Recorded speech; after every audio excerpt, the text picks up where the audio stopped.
covering news that matters. Fox 23 News at 5:30 starts right now. Thanks for joining us here at 5:30. I'm Rick Marinon. And I'm Shay Rozzi. Nathan has the night off. A woman thought she finally found the love of her life after dating for a year. They got married. Didn't take long for her to become afraid of him, however, and she thought her husband was actually going to kill her. Police think he almost did. It's a story we first told you about last year when Richard Phillips was on the run. Tulsa's investigative reporter Jana Clark talked to his now ex-wife who just faced him in court. She's worried about other women in Oklahoma too. Here's Jana's follow-up Fox 23 investigation. For more than 2 years, Victoria Kolbash has been running for her life, afraid of this man, Richard Allen Phillips, her ex-husband. I fear him, definitely. I also fear if he gets out, he'll find me. I have no doubt he'll find me. Richard's in jail for kidnapping her last year. Victoria told me she thought he was going to kill her. I'm scared to trust anybody. Victoria says at first, Richard charmed her, told her he was retired from the Navy and had earned a Purple Heart. She thought he was a real catch until after they got married in 2022. I also now have learned when you deal with a narcissist, they reel you in. You know, they treat you really good in the beginning and you know, they do everything right. He's really good at conniving people and convincing people. Victoria says she quickly learned Richard was lying to her and became controlling. Within a year of being married, she had had enough and told him she wanted to leave.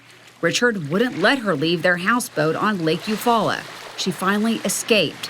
Soon after, she found a life insurance policy Richard took out in her name. Did you know he had taken one out on you? No, absolutely not. How did that make you feel? Scared, very scared. It prompted Victoria to ask the court for this protective order. When I went in for the protective order, I took that paper with me. You know, I said, look, he's not only trying to hurt me, he's got a life insurance policy, you know. The protective order didn't stop Richard. He kidnapped her a second time. Did you fear for your life? Oh, absolutely. He put a gun to the back of my head. Eventually, Richard took off and told Victoria not to call police, but she called 911. The Eufaula Police Department put out this announcement to look out for Richard. They believed he was armed and dangerous. Police searched all over, especially around the Lake Eufaula Marina. It took 5 days for police to find and arrest Richard. He sat in jail for a month before he bonded out.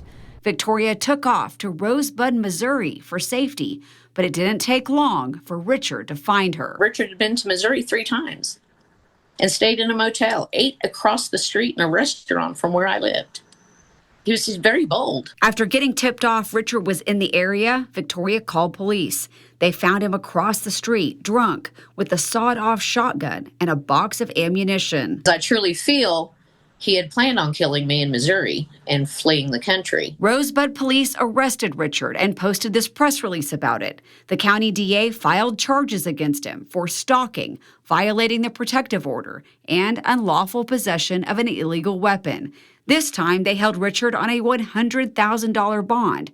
When Richard had to face a judge, he also had to face Victoria in court. What was that like for you going into the courtroom and seeing him again and speaking in front of him? It was very nerve-wracking. I had a hard time the first couple minutes of talking, just my nervousness. Richard pleaded guilty to the charges in Missouri. I was allowed to do a victim impact statement. However, I was not allowed to bring up anything about Oklahoma, even though he jumped bond in Oklahoma with an ankle monitor to find me in Missouri. They would not allow me to bring any of that up. So all of the things that happened in Oklahoma that led up to what happened in Missouri, you weren't allowed to talk about in Missouri. Exactly.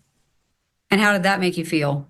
I was pretty discouraged because they allowed him to speak, and he lied about a lot of things. He played the veteran card that, you know, he was a military veteran and that he served our country and got a Purple Heart, which was not true. He just never received a Purple Heart. So it was discouraging. You know, he got to speak all his lies, and I wasn't allowed to say anything, basically. You couldn't refute it? Nope. The judge sentenced Richard to a year in jail with credit for time already served and 5 years of probation. The judge sent him back to Oklahoma. Here, he faces charges in Pittsburgh County for domestic abuse and assault and battery with a dangerous weapon. and in McIntosh County for kidnapping and 2 gun-related charges. When they're looking at the cases in Oklahoma, will they take into account what happened in Missouri? I would think so, because he jump bombed there to come to Missouri. My understanding, the 2 counties combined, he's facing 60 years. Last year's Oklahoma Domestic Violence Fatality Review Board put out this report. It says more than 49% of women in Oklahoma will report domestic violence in their lifetimes. 122 women died last year at the hands of their abusers. My whole reason I want to speak out is because Oklahoma failed me terribly. And the thought of one of my children or grandchildren or somebody I love dearly encounters the same thing I have and Oklahoma fails them too, that's just not acceptable to me. Victoria says Oklahoma needs to get tougher laws to protect women. The abusers are getting off with a slap on the hand. Protective orders, they're a joke. It's a piece of paper. I mean, it didn't protect me from him coming there and finding me in Missouri. I reached out to McIntosh County numerous times when I was living in Missouri to tell them, I know Richard's here. He's calling me. He's stalking me.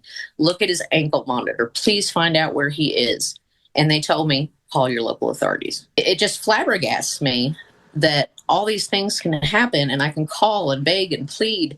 And I'm just told, see you in court. Don't have an answer. It's wrong. It's just wrong every way you look at it. Victoria says now she wants to help other women in Oklahoma. I'm at the point where I don't want to concentrate on Richard anymore and what he has done, because that's done and it's over with and I can't change it. I just have to learn to deal with it. But I can do something and have a voice about how Oklahoma needs to protect their victims. Covering news that matters, Gianna Clark, Fox 23 News. Richard faces charges in both McIntosh and Pittsburgh counties. He's supposed to go to court at the end of this month. Jana will give us an update after that. Do you have a tip or issue that you think Jana Clark should investigate? Let us know. Email Fox23investigates at fox23.com or call 918-388-5354 or search Fox 23 Jana Clark on Facebook.